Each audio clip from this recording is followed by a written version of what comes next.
Baik, bismillahirrahmanirrahim. Assalamualaikum warahmatullahi wabarakatuh. Selamat malam teman-teman sekalian. Apa kabarnya? Teman-teman dari TIA, TIB, dan TIM, terima kasih sudah datang ke KBB Informatika yang kita laksanakan di Discord ini. Kali ini kita akan bahas materi tentang C++ dengan tema bersiap menghadapi UTS Palgop. UTS Palgop ini tidak tahu juga kapan sebenarnya, ibunya juga udah kasih tahu, cuman kita harus siap-siap aja biar kalau misalnya dadakan langsung bisa udah kaget lah gitu. Sebelumnya kita masuk di awal dulu sebelum masuk materi. Ngapa kita nih harus belajar coding? Karena kita Tekom jadi harus belajar coding. Karena kita TIMD harus belajar coding. Nah, ini di 2021 400.000 sarjana TI per tahun tak memenuhi kualifikasi industri. 400.000 TI gitu ya. Teknik informatika tidak memenuhi kualifikasi industri. Jadi bayangkanlah, dia kuliah komputer tapi tidak bisa mengoperasi ke komputer. Itu anak Tekom jangan sampai kayak sarjana-sarjana ini yang tidak bisa memenuhi kualifikasi industri. Nah, menurut Narendra Wicaksono, yaitu CEO di Coding Indonesia, setiap tahunnya itu Indonesia itu membutuhkan 200.000 programmer. 200.000. Nah, Tekom berapa? 1.000 tidak sampai. Ini 200.000 Indonesia butuh. Ini belum terpenuhi ini ya. Ini tidak terpenuhi. Padahal lapangan kerja di bidang ini banyak sebenarnya, gajinya besar, lapangan kerjanya banyak, tapi dikit yang peminat yang bisa ahli di bidang ini. Jadi kalau kita pengen masuk ke lapangan kerja programmer ini, dari sekarang lah kita belajar ya. Terus kita masuk ke coding. Coding itu mana sih alurnya tuh? Apakah langsung coding deh, ada soal langsung kita gawe ke? Itu kalau itu pasti pusing. Jadi ada alurnya coding itu. Yang pertama itu algoritmanya.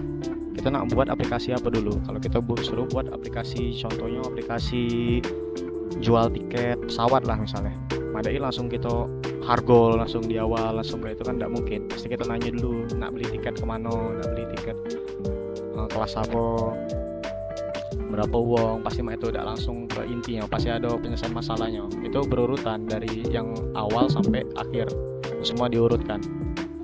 Terus kalau kita sudah jadi algoritma ya, baru kita lanjut ke coding ya. Dari algoritma yang sudah kita susun tadi, kita susun kode kita tuh berdasarkan algoritma tadi. Mungkin ada rombakan dikit, mungkin kan ada salah-salah dikit di algoritma gitu, itu kita bisa beneri baik pas coding itu pasti ketahuan errornya.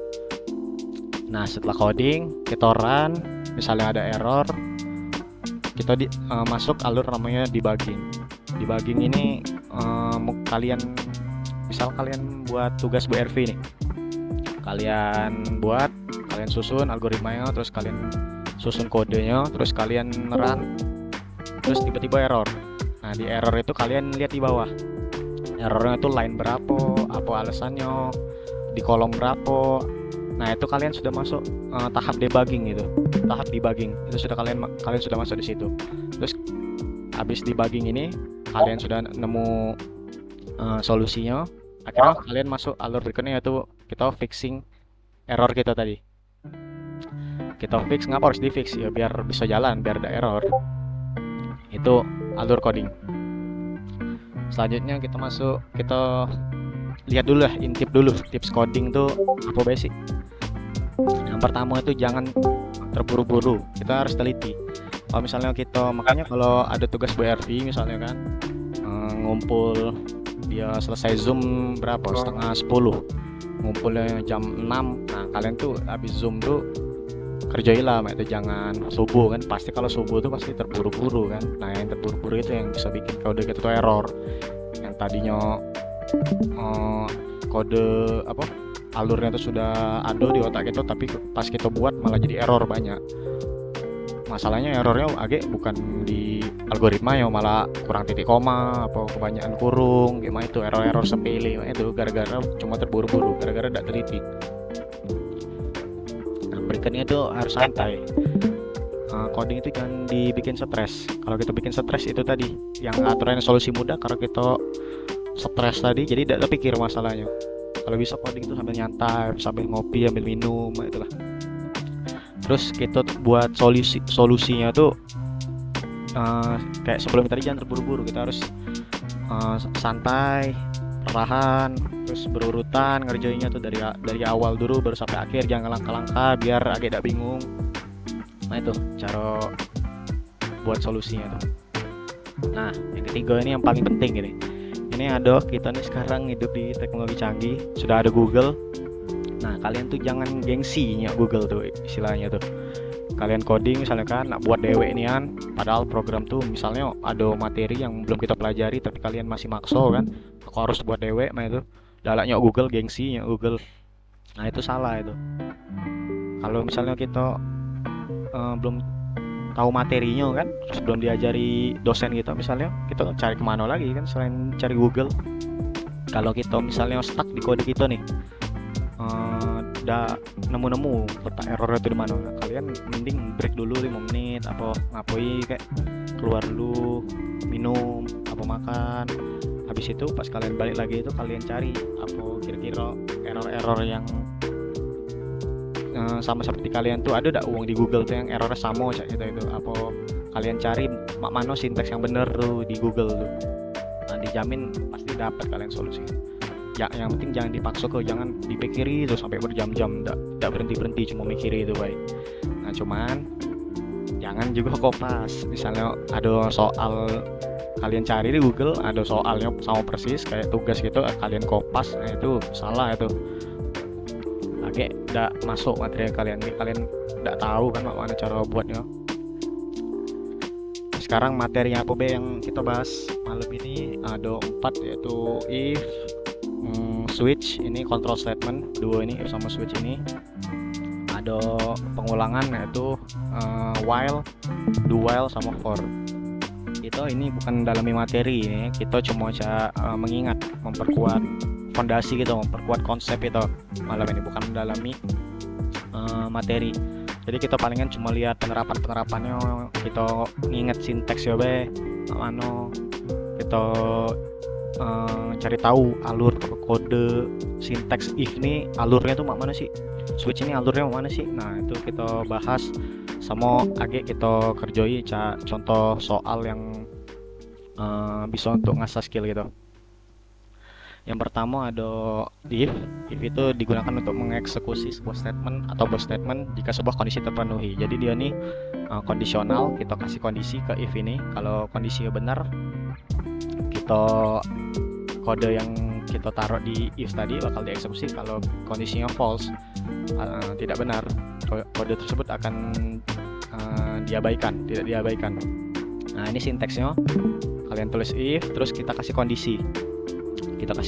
Terus sebenarnya ini kurung kurawal ini digunakan untuk kalau misalnya kode kita tuh statement kita lebih dari satu. Misalnya kita if, terus kita nak si out sama si in misalnya. Nah itu pakai kurung kurawal. Tapi kalau misalnya kita cuma pakai si out itu boleh tidak pakai kurung kurawal ini. Taruh di sebelahnya apa di bawahnya boleh. Cuman kalau kodenya lebih dari satu harus pakai kurung kurawal. Terus ada else if juga. Else if ini apa dia? Nah kalau if tadi kan kondisi pertama, kalau else if nih anggaplah kondisi keduanya, kondisi selain kondisi pertama.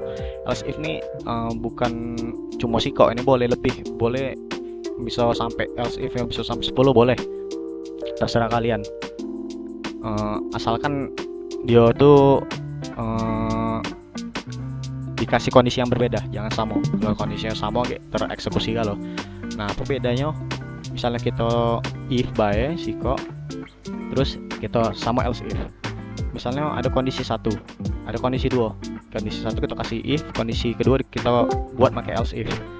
Apa bedanya kalau kita buat dua-duanya pakai if? Nah itu bedanya. Kalau kita pakai else if sama if nih, di antara if else if nih pasti ngikuti if. Tidak mungkin berdiri sendiri, dia pasti ngikuti if. Tidak bisa dari awal langsung else if, tidak bisa. Harus ada if dulu. Nah else if nih pasti ngikuti if. Jadi kalau ada if sama else if, dia tuh bakalan dipilih salah satu yang digawe ke. Misal ada if kondisi pertama, terus ada else if kita tunjuk kondisi kedua. itu yang dipilih, yang dikerjakan tuh bakalan salah satu di antara kondisi itu yang bernilai true. Kalau kita sedangkan kalau kita buat if galau dua-duanya, selagi kondisi dua itu benar galau, dua-duanya dikerjoi, tidak dipilih salah satu. Karena dia if berdiri sendiri galau, bukan else if. Kalau else if tuh istilahnya pilihan kedua, pilihan ketiga kayak gitu. Kalau if itu pasti pilihan pertama gitu. Terus ada else ini apa? Else ini ini salah ya, kalau else ini ada sinteks yang isinya tuh statement yang akan dieksekusi kalau semua kondisi di if sama else if tuh salah. Misalnya kita ada if 1 nih, terus else if misalnya ada 3 biji. Nah, dari siko if sama 3 else if ini kata kondisi yang benar, maka else ini yang dieksekusi. Yaitu. Terus ini tulisannya udah harus kayak ini ya, if kondisi terus kurang awal terus enter tutupnya di bawahnya. Ini tuh tidak perlu mak itu. Bisa juga mak ini juga. If di sebelahnya kondisi langsung kurung awal sebenarnya bisa. Ini tergantung gaya penulisan kalian, baik. Kalau aku sih nyoknya tuh rapi yang di atas ini. Kalau ini agak pusing akunya. Nah, sekarang masuk alur statement if ya. Sini ada kode if x lebih besar dari 0, cout x bilangan positif. Terus ada else if ya. X lebih kecil dari 0, cout x bilangan negatif. Nah, baru ada else-nya cout x adalah 0. Alur kodenya tuh pertama kondisi if ini dicek. Kondisinya apa ini? Nah, kondisinya x lebih besar dari 0. Misalnya x lebih besar dari 0, apa yang digawe ke ini di sebelahnya? Cout x bilangan positif. Kalau kondisi bernilai true, maka program akan mencetak output x bilangan positif. Kalau bernilai false, maka dicek kondisi kedua ini ke statement berikutnya, yaitu else if. Masuk ke step kedua, else if. Kondisi else if ini dicek apa kondisinya, ini x lebih kecil dari 0. Kalau benar, dia melaksanakan statement else if ini, apa dia statementnya? Itu cout x bilangan negatif. Mana kalau misalnya ini nilainya false juga. Nah, kalau if sudah false, else if sudah false, akhirnya else yang dipakai. Else nih segalanya, ini kan x lebih besar dari 0, terus x lebih kecil daripada 0. Kalau misalnya tidak memenuhi kondisi dua-duanya, baru else dipakai. Yo, kalau tidak lebih besar dari 0 atau lebih kecil dari 0, ya pasti 0 kan. Segala angka tuh selain 0 tuh pasti lebih besar atau lebih kecil dari 0. Sekarang bentar. Ada dari kode itu ada contohnya. Nah, ini yang tadi kita buat dulu integer x-nya tadi untuk nampung nilai x-nya, terus kita kasih tampilan dulu cout masukkan nilai x, baru kita input x-nya, baru pakai kode yang tadi. Kalau x lebih besar dari 0, bilangan positif. Kalau x lebih kecil dari 0, bilangan negatif. Kalau tidak arti yang benar di antara kondisi dua-duanya ini, baru x adalah 0. GC ini kalau untuk yang belum tahu, biar tampilan program gitu tidak langsung keluar. Kalau return 0 ini dipakai untuk exit. Return 0 ini sama baca exit program itu. Nah, GC ini kalau tidak ketik Konio H ini tidak bisa dipakai. Misalnya kita hapus Konio H ini, dia bakalan error lagi. Nah, kalau misalnya kita execute,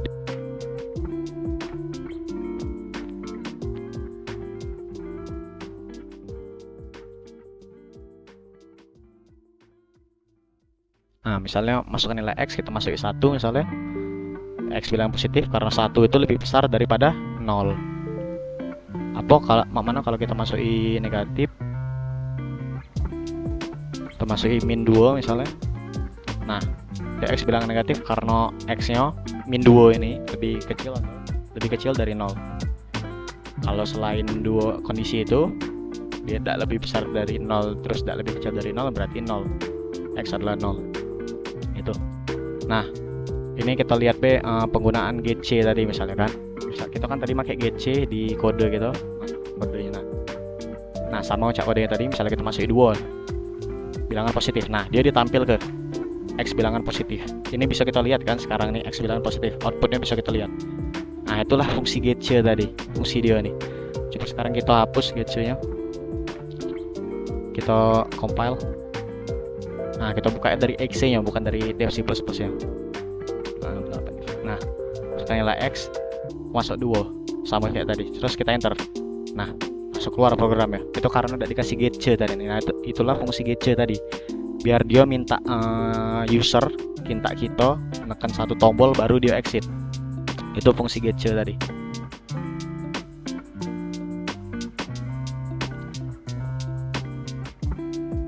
Sekarang ke berikutnya yaitu switch. Switch itu digunakan untuk memeriksa nilai di antara beberapa kondisi yang kita buat. Switch ini mirip else if. Jadi jangan dibikin pusing. Nah, ini ada perbandingannya. Nah, di sebelah ini pakai if, sebelah kanan ini, sebelah kiri ini pakai case, pakai switch. Apa bedanya? Kalau if itu dia kondisinya tuh kita bisa bebas gitu. Kita anggaplah tadi x lebih kecil daripada 0, x lebih besar daripada 0. Ini x sama dengan 1. Ini sama dengan nih, maksudnya sama persis ya. X tuh benar-benar 1 ya. Baru perintahnya apa sih? X adalah 1. Kayak itu juga yang else if nya, kayak itu juga sama else nya. Dia ini lebih bebas macam. Bisa yang if pertama ini variabel x yang dikondisikan, bisa yang kedua ini else if ini pakai variabel, misalnya kita buat baru variabel y gitu. Bisa itu kalau pakai if. Nah, sekarang bedanya pakai switch nih. Switch nih dari awal dia sudah mengkondisikan cuma satu variabel. Nah, di sinteks ini dia cuma mengkondisikan variabel x. Variabel x apa be? Nah, yang nak dikondisi ke itu dilihat dari ini case-nya ini nunjuki kondisinya. Case 1 misalnya kondisi kalau dia tuh bernilai 1, itu case 1 maksudnya. Case 2 itu kondisi kalau dia bernilai 2. Ini default nih sama seperti else. Kalau di antara case-case di atasnya, di antara kondisi di atasnya KT yang benar, dia pakai default. X tidak diketahui. Nah, sekarang kita lihat contohnya. Ini kalau misalnya pakai if, ini tidak beda jauh sama yang tadi ya, sebenarnya. Bukan beda jauh, emang sama. Nah, misalnya kita masih 7, x tidak diketahui karena yang kita cuma berkondisi x lebih x sama dengan 1, x sama dengan 2, selain x sama dengan 1 dan x sama dengan 2 itu x tidak diketahui. 7 tidak kita buat kondisinya, makanya dia keluar x tidak diketahui. Sekarang coba pakai switch. Nah,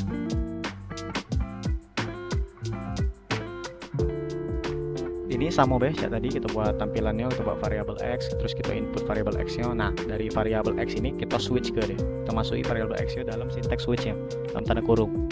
Baru kita buat kondisionalnya diawali kurung kurawal ini. Terus case 1 ini, lihat satunya ini beda dewek, warnanya beda, warnanya dari case ini nandoi dia tuh case ini kondisinya 1, ini kondisi yang kita tunjuk. Case 1 maksudnya case kalau dia tuh nilainya 1, misalnya nilai 7 bisa juga. Sekarang tapi kita tunjuk 1. Ini bisa tak kalau misalnya kita tunjuk ke huruf misalnya, kalau ada yang bertanya-tanya kan bisa. Tapi x ini kan tipe datanya integer. Nah, kalau kita buat x ini tipe datanya char, karakter, bisa baik ini. Cuman karena kita pakai integer jadi bisanya bilangan bulat cuman. Sekarang coba kita masuki 1. Nah, sama B1, coba kita masuki 7 tadi. Nah, X tidak ketahui karena kita cuma ngejuk kondisi case 1 dan case 2 sama default. Default ini selain case 1 sama case 2. Coba case 1 ini kita tunjuk 7 misalnya. Nah, misalnya kita tunjuk 7. Kita enter. Nah, X adalah 1. Ngapa? Ini karena kita buat kondisinya case 7. Kalau X itu nilainya 7, sialnya X adalah 1. Itu. Ini kalau misalnya sekarang coba kita masuki 1 juga. Nah, X tidak diketahui. Ngapa tidak diketahui? Karena kita tidak buat kondisinya. Jadi dia pakai default. Ini di sini KT case 1. Jadi dia pakai default. Itu caranya.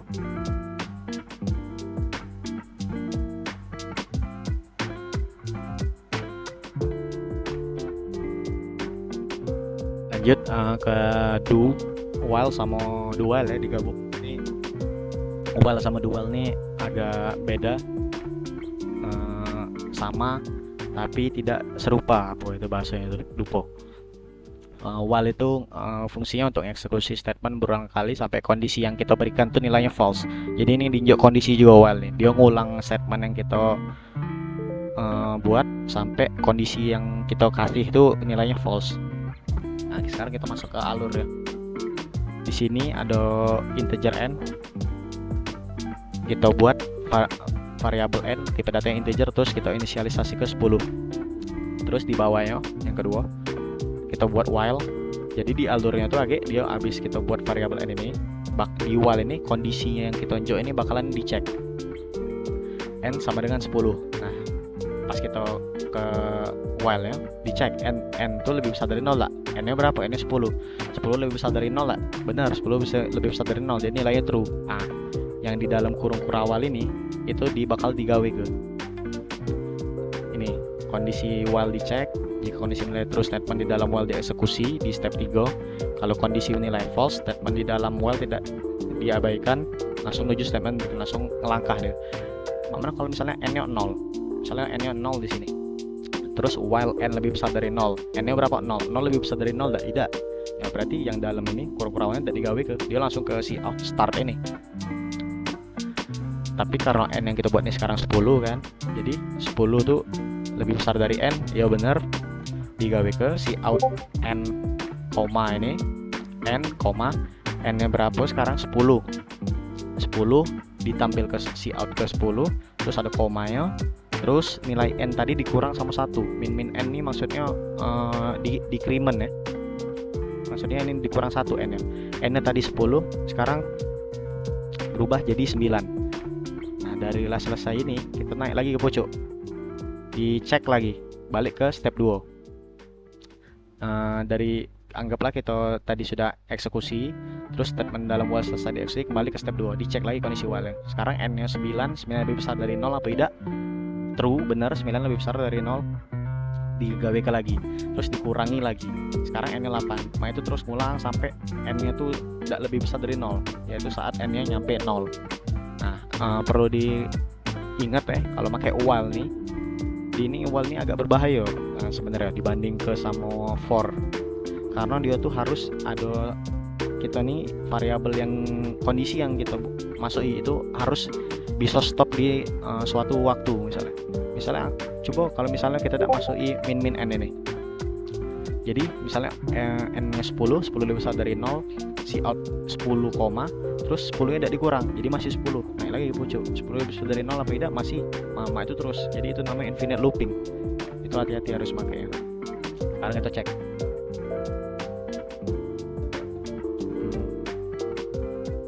Nah kita unjuk n nya 10,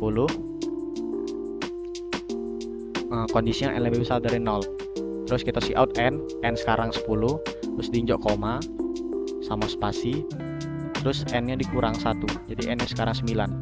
Balik lagi ke atas, 9 lebih besar dari 0 apa tidak? True.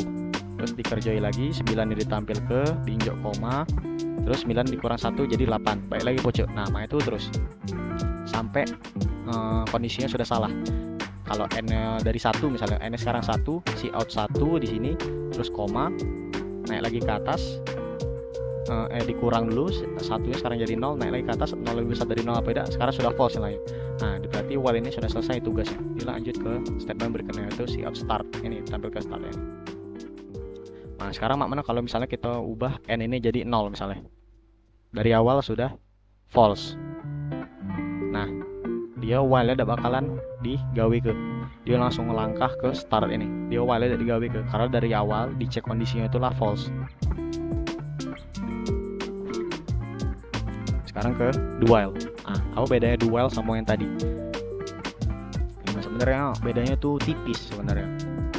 N, misalnya kita ada variabel n nih 10, kita buat kayak tadi, dibuat variabel bertipe data integer dan diberi nilai 10, itu inisialisasinya ya.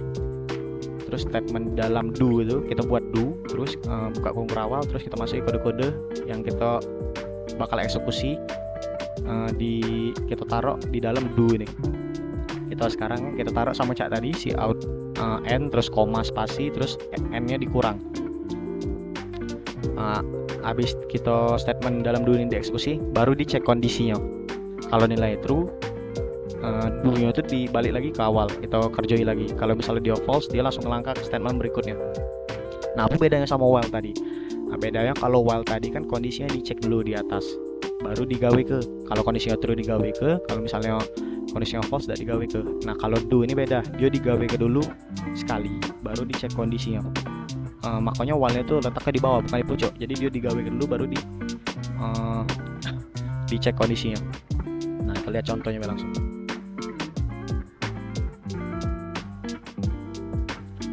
Kalau misalnya kita pakai n-nya 10, dia bakalan kate bedanya, soalnya ujung-ujungnya kayak 0 pas sampai 1, pas sampai sini 1 di see out, terus koma spasi, terus 1 dikurang 1 sama dengan 0, dicek tidak lagi, nah baru dia ke start.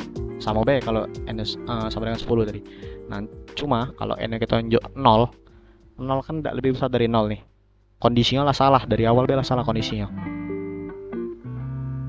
Tapi kalau kita pakai do, nah dia bakalan digawe ke dulu sekali, karena dia do nih gawe ke dulu maksudnya kan, baru dicek kondisinya. Walaupun dia dari awal sudah salah kondisinya, cuman kan kita diperintah itu nih do dulu baru while kan. Bisa nggak while dulu baru do? Bisa baik. Cuman itulah tadi tergantung peletakan kalian.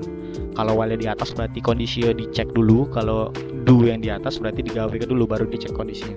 Itu beda while sama do while. Sekarang masuk ke for. For ini mirip-mirip while. Nah ini cuman lebih efisien kalau pakai while nih. Kurang berbahaya karena dia naruh tempat khusus untuk inisialisasi sama increase decrease expression. Mana syntax for itu? Nah syntax for itu kayak ini, kita for dalam kurung. Nah dia nih for nih ada 2 titik koma di dalam tanda kurung for.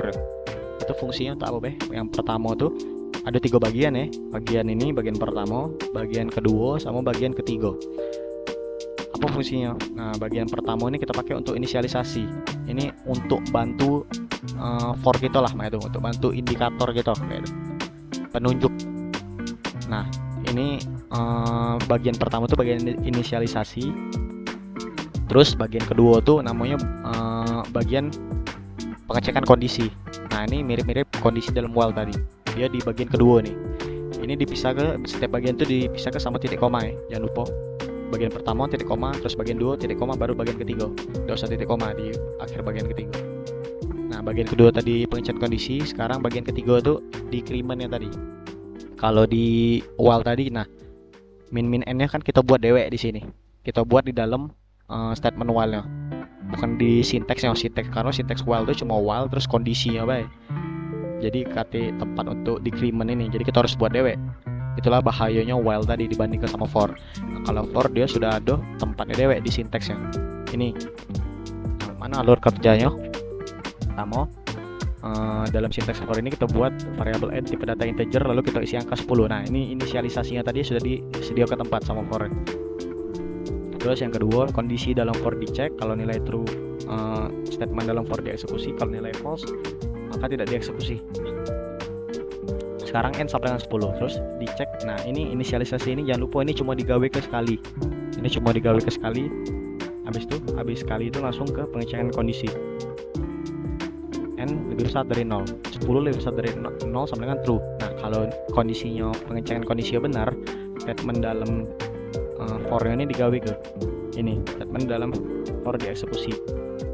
Terus habis dieksekusi ngapain lagi? Baru dia melakukan ekspresi decrease dalam for pada variabel n. Ya ini.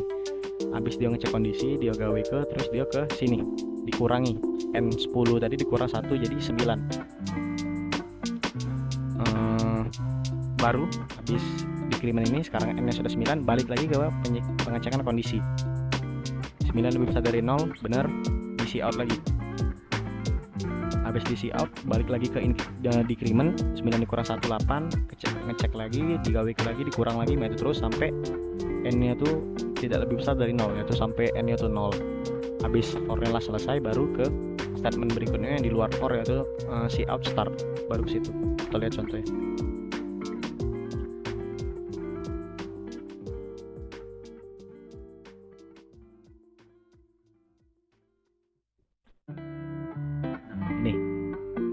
Ini sama baik outputnya while, do while sama while tadi, cuman ini kalau pakai for dia sudah ada tempat untuk inisialisasinya sama untuk ekspresi decrement ya, sudah ada di sini.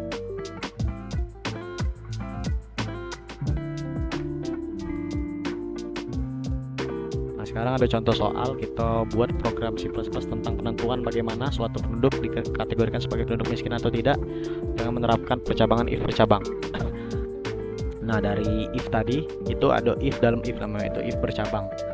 Nah, sebenarnya itu tuh simple sih, sama baik sebenarnya. Sini ada itunya, ada flowchart ya.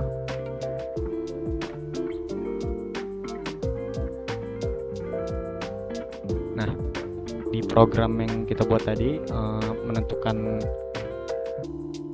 penduduk dikategorikan miskin atau tidak, kita pertama buat logikanya, algoritmanya.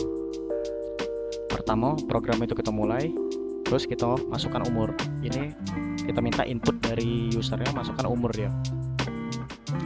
Baru setelah input kita pengecekan kondisi, kita pakai if umurnya lebih besar atau sama dengan 18 atau tidak. Kalau true dia masuk ke tahap berikutnya, kalau false dia ke tahap yang berbeda. Nah, di sini kalau misalnya true, dia diminta lagi input, masukkan status bekerja, dimasuki sama usernya, terus kita if lagi. Nah, ini if dalam if yang sudah bekerja ini dalam if umur lebih besar sama dengan 18 ini. Ini sudah if bercabang ini. Terus kalau misalnya dia sudah bekerja, kalau nilainya true, masukkan pendapatan, diminta input sama jumlah tanggungan, terus kita operasi ke biaya hidupnya itu sama dengan pendapatan per bulan dibagi jumlah tanggungan, baru di if lagi. Nah, ini ada 3 cabang if-nya, malah biaya hidupnya tuh lebih kecil dari 300.000 atau tidak. Kalau misalnya lebih kecil, dia true, dia dianggap penduduk miskin. Kalau misalnya tidak lebih kecil, berarti di atas 300.000, false, dia bukan penduduk miskin. Nah, mana kalau misalnya dari awal tadi dia umurnya memang tidak lebih dari 18, berarti false. Akhirnya dia masuk ke tahap yang berbeda, dia minta input, masukkan status sekolah, terus di kondisi ke lagi. Kalau misalnya dia tidak sekolah, false, nilai false, berarti dia penduduk miskin. Kalau dia masih sekolah, berarti masuk ke true, alur true, dia bukan penduduk miskin. Sekarang ada programnya sudah jadi. Nah, kita butuh kita deklarasi ke dulu string, ya stringnya itu untuk masuk pilihan. Kita buat string kerja, sekolah, sama hasil. Lalu integer ini untuk dia masuk umurnya, ini usia untuk masuk umur. Pendapatan itu pendapatan dia, tanggungan tuh berapa orang yang dia tanggung di hidupnya. Terus biaya hidup tuh hasil yang bakal kita operasi ke. Biaya hidup ini bakalan operasi dari pendapatan ini dibagi tanggungan. Nah, kita lihat flowchart kita tadi. Pertama diminta umur, masukkan umur. Nah, kita buat di sini masukkan usia kamu. Terus kita input usianya. Terus di flowchart ini lanjut, dia minta dia dikondisikan kalau apakah umurnya itu lebih dari 18. Kalau nilai true, masukkan status bekerja. Kalau nilai false, masukkan status sekolah. Jadi kita buat if pertama, if usia, variabel yang kita buat lebih besar atau sama dengan 18. Nah, kita masukkan status bekerja. Kalau misalnya dia tidak lebih dari 18, mana? Nah, berarti else. Ini else sambungan dari if yang ini. Kalau dia di flowchart tadi false, umurnya tidak lebih dari 18, dia masukkan status sekolah. Nah, else-nya jadi kita masukkan input sekolah. Nah, mana? Kalau misalnya dia dikondisikan lagi status sekolahnya tadi, kalau dia tidak sekolah, kalau dia false, berarti dia penduduk miskin. Kalau dia true, berarti bukan penduduk miskin. Berarti ini pakai if lagi. Nah, ini perhatikan, ini if-nya di dalam else yang ini. Jadi bisa, ini bebas sebenarnya. Tergantung penggunaan kita. Dikondisikan status sekolahnya. Jadi kita beri pilihan apakah kamu masih sekolah, Y atau N, ya atau tidak. Kalau misalnya Y, kalau misalnya dia sekolah, berarti sesuai flowchart tadi bukan penduduk miskin. Kalau dia tidak sekolah, berarti dia nganggur, berarti dia else-nya hasilnya penduduk miskin. Nah, kalau dia dari awal tadi inputnya usia lebih dari 18, kan ditanya status kerja. Kita buat buat inputnya apakah kamu sudah bekerja, ya atau tidak, Y or N, yes or no. Kalau dia kerja, kita di flowchart tadi, kalau dia bekerja, di input masukkan pendapatan per bulan dan jumlah tanggungan. Nah, kita buat input 2 kok tadi, pendapatan per bulan dan jumlah tanggungan. Terus kalau kita telah dapat pendapatan per bulan sama jumlah tanggungan ya, kita operasi ke biaya hidup. Berarti yang kita buat tadi variabel biaya hidup. Biaya hidup itu isinya apa? Isinya itu pendapatan per bulan dibagi jumlah tanggungan. Nah, sudah kita buat operasi di sini. Biaya hidup itu pendapatan dibagi tanggungan. Nah, baru dikondisikan lagi kalau apakah biaya hidupnya itu lebih kecil dari 300.000. Nah, kita kondisi ke if biaya hidup lebih kecil dari 300.000, kalau true. Nah, kalau true berarti dia penduduk miskin, kalau false berarti dia bukan penduduk miskin. Nah, jadi kita masuk kondisi pertama tuh, if biaya hidup lebih kecil dari 300.000, kalau true hasil lebih penduduk miskin, kalau false berarti dia pakai else ini, berarti hasilnya dia tuh bukan penduduk miskin. Nah, itu kalau status dia bekerja. Kalau status dia tidak bekerja terus umurnya lebih dari 18 mau mana? Nah, kita pakai else dari if yang di dalam if ini. Nah, ini if dalam if sudah. Terus if ini kita pakai kondisi if ini untuk status kerja tadi. Kalau misalnya dia tidak bekerja berarti kita pakai else untuk melanjuti if yang ini. Nah, else di sini. Kalau else kalau dia umurnya lebih dari 18 terus tidak bekerja, ininya false, hasil kerja sama dengan y ini, maksudnya dia tidak bekerja, berarti dia pakai else, hasilnya penduduk miskin karena dia nganggur. Kayak itu. Sekarang ada contoh soal switch buat program C++, program penjualan tiket kereta api simple. Nah, kalau ini KT flowchart ya, jadi kita ngarang DWW buat DW. Di sini ada 2 variabel, pilihan sama jumlah misalnya. Terus pertama kita buat tampilannya. Ini keren-kerenan banget sebenarnya. Daftar kelas tiket kereta api di sini dibuat 3 kelas, ekonomi, bisnis sama eksklusif. Nah, terus habis kita kita minta user tuh masuki pilihan dia kemana. Nah, baru dari pilihan ini kita switch ke pilihannya. Nah, variabel pilihan kita switch ke. Baru kita buka kurung awal, kita masuki kondisinya. Kalau case 1, kalau misalnya user masuki 1 tadi apa ini? Kelas ekonomi. Kita buat output harga tiketnya itu kalau kelas ekonomi tadi 150.000 per orang. Terus kita masuki jumlah orangnya, kita minta user masuki input jumlah orangnya. Kita ini inline cuman biar rapi. Terus baru kita masuki total bayarnya, yaitu jumlah orang tadi dikali harga tiket ekonomi tadi 150.000. Baru break. Nah, ini penting juga di switch, ini harus di break setiap case itu, setiap kondisi itu harus di break. Kalau misalnya tidak kita break, ini dia walaupun case 2 nya ini tidak benar kan, dimasuki misalnya user masuki 1, terus kita pakai karena dia masuki 1, case 1 ini kita pakai kode itunya statementnya yaitu ini. Tapi kalau dia kate break, bakalan case 2 nih bakalan digawe ke juga karena dia belum disuruh stop pas di sini. Dia belum disuruh stop kalau misalnya kate break. Makanya kita taruh break. Nandoga kalau misalnya ini sudah dibuat break berarti sudah selesai. Break ini maksudnya keluar dari switch ini. Misalnya ada break, kita user masuk 1, statement digawe ke break, kita keluar dari for, kita sampai sini sudah. Nah, di luar kita sudah, di luar for ya. Itu kalau ada break. Makanya hati-hati di switch ini harus pakai break. Nah, makanya kalau usernya masuk pilihannya 2, bisnis, kelas bisnis, kita masuki output ke harga tiketnya 250.000 per orang. Terus jumlah orangnya sama baik kayak pojok tadi, bedanya cuma harga tiketnya itu juga kayak kelas eksekutif itu beda harga tiketnya, beda rumusnya juga ya karena harga tiketnya tadi beda.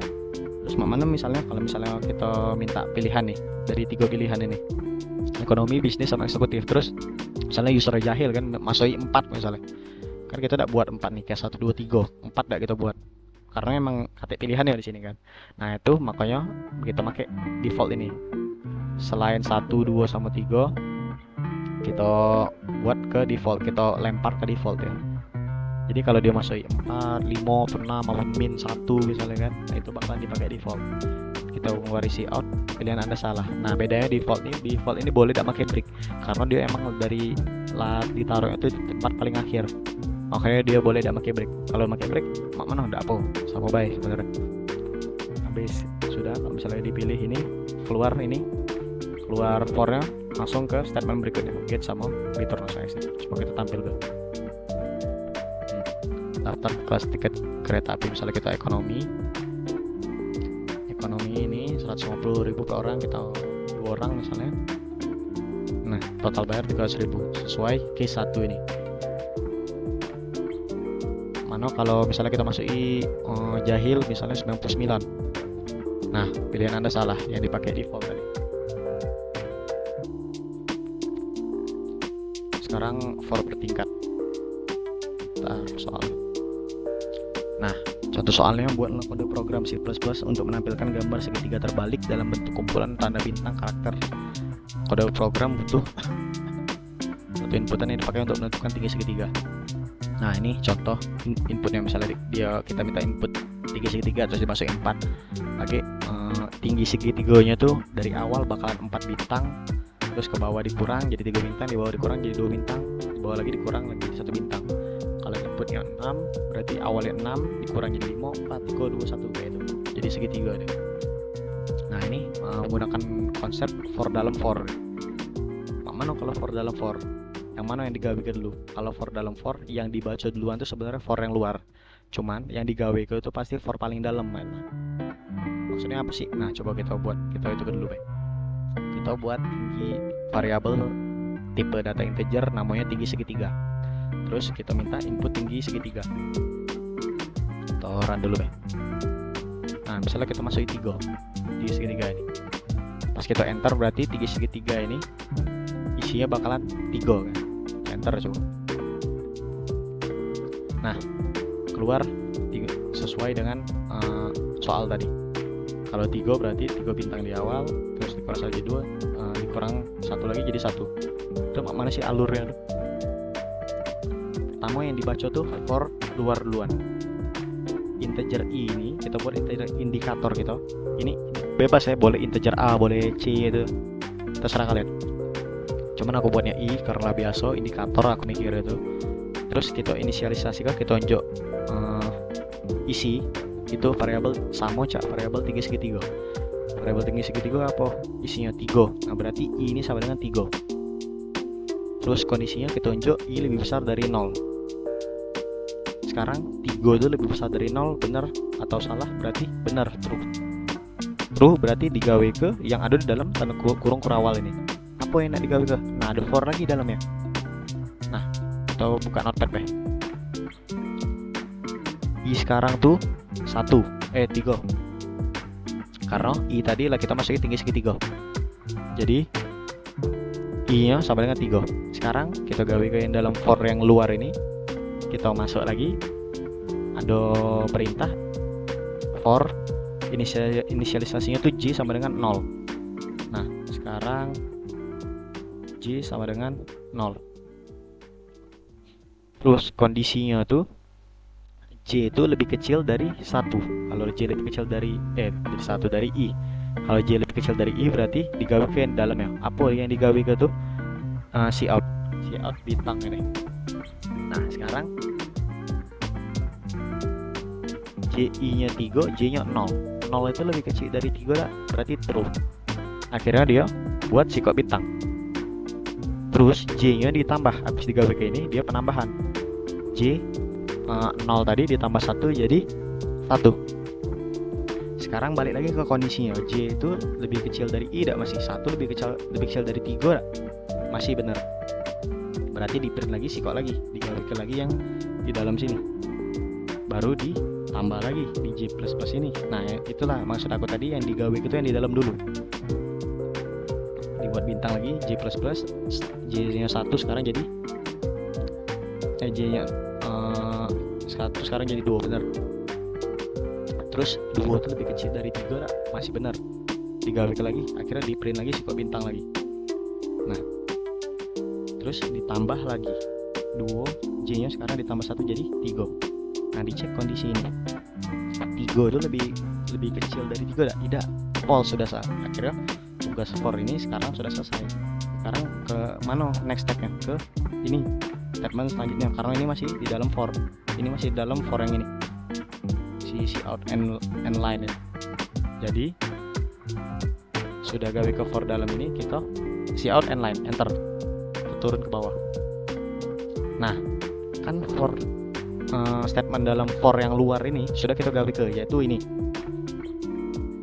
Berarti setelah kita cekkan kondisi, kita gawe ke, sekarang saatnya decrement. I dikurang 1. I tadi sekarang sudah jadi 2. Terus dicek lagi, 2 tuh lebih kecil, lebih besar dari 0 bukan? Nilainya masih true, akhirnya digawe ke lagi. Sekarang integer J lagi, J sama dengan 0, berarti J nya balik ke 0. Nah, 0 lebih kecil dari 2 benar, di cout bintang, 1 bintang. Terus ditambah lagi jadi 1.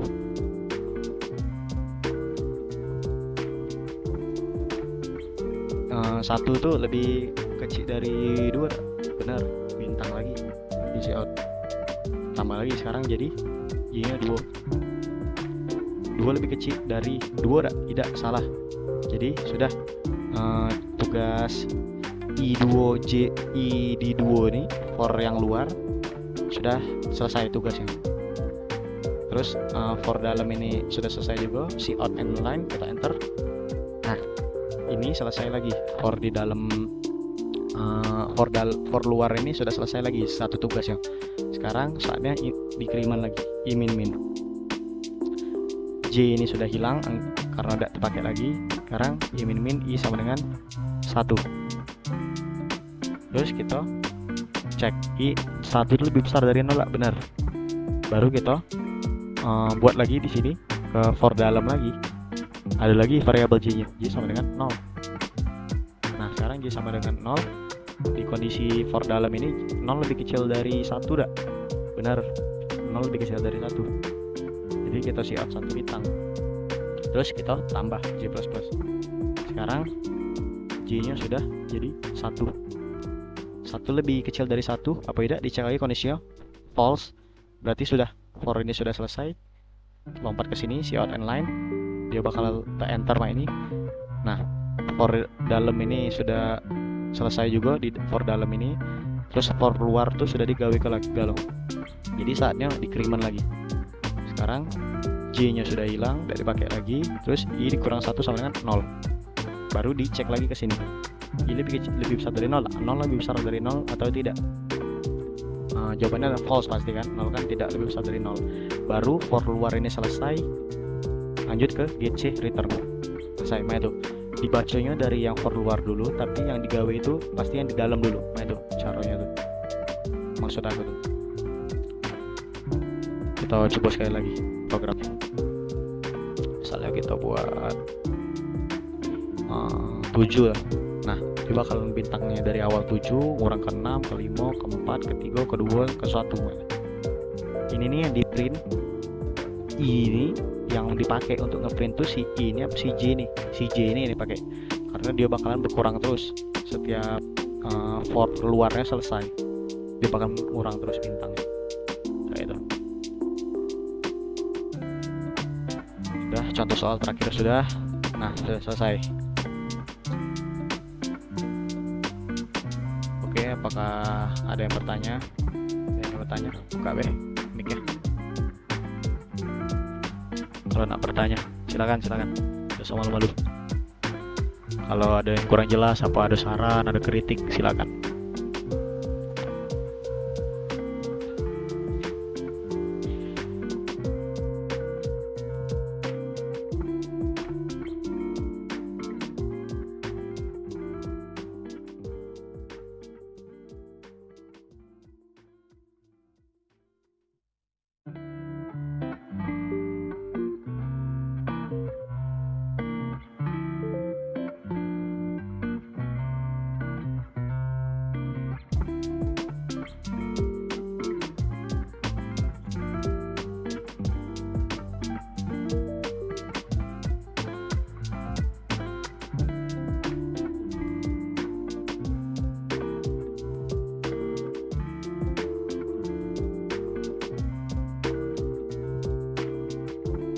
Boleh. Oke, segala file contoh, PPT, flowchart segala aku share di Discord ini. Kalian tunggu aja selesai. Oke, kayaknya kata yang nanya sudah, kita tutup dulu. Sebelum kita tutup, kita akhiri dan quotes dulu. Dan quotes, di sini ada Martin Fowler, dia salah satu senior software developer dari UK, United Kingdom. Dia pernah ngomong, semua orang bodoh itu bisa menulis kode yang bisa dimengerti komputer, tetapi hanya orang pintar yang dapat menulis kode yang bisa dipahami manusia. Nah, kalian cerna ya. Orang bodoh itu bisa nulis kode yang bisa dimengerti komputer, berarti uang bodoh bisa programming. Tapi kalau uang pintar itu kodenya itu pasti bakal dimengerti uang. Kalau uang bodoh bisa programming tapi uang itu tidak ngerti kode dia. Apa dia maksudnya? Kalau uang pintar, kode dia itu pasti bisa dipahami uang walaupun dalam bentuk program, bentuk bahasa program. Oke, terima kasih. Terima kasih pada teman-teman TIA, TIB, TIM yang sudah datang malam ini. Kalau saya ada salah kata, mohon maaf. Kalau saya minta ampun. Oh iya, sebelum tutup ini ada survei dikit, tolong diisi ya untuk evaluasi.